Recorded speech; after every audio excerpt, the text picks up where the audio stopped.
शिरल तव्हां उन शैतान खे बचाइण जे लाइ आया हो जेके पथरियूं चुटण जे लाइ हर माण्हू जी ख्वाहिश आहे। शिरल हिन ॻोठ जे हर माण्हू जे हथ में पत्थर आहिनि जेके रुंडे खे चुटण जे लाइ तयार बीठा आहिनि। पोइ तूं ई ॿुधाए के माण्हू जा तूं हथ रोकींदे? बहितर त हिन में अथई हिन रुंडे खे इन हाल में छॾे ऐं तव्हां हितां निकिरी वञो।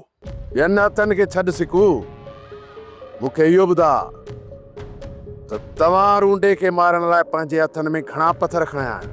शिरल रुंडो मुंहिंजे भाउ वलू जो कातिल आहे जेके मुंहिंजे भाउ खे बेदर्दी सां घुटा ॾेई मारियो।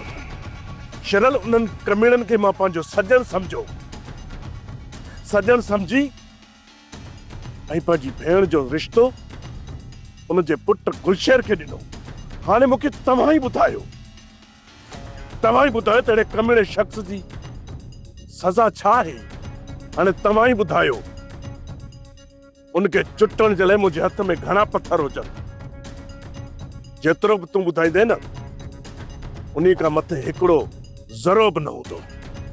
बाक़ी मूं मां अहिड़ी उमेद न रखिजो शिरल जो मां हिन रुंडे जहिड़े ज़ालिम माण्हू खे बख़्श कंदुसि। शिरल, लॻे थो त असां हिते ग़लति ऐं ज़ालिम माण्हू जी मदद करण जे लाइ पहुता आहियूं। कंहिं सां सिधे नमूने सां ॻाल्हाए कोन था सघूं। जंहिंसां था ॻाल्हायूं त शर्म खां असांजो कंध झुकी थो वञे। अखा त पोइ अहिड़े माण्हू जी असां मदद छाजे लाइ था कयूं?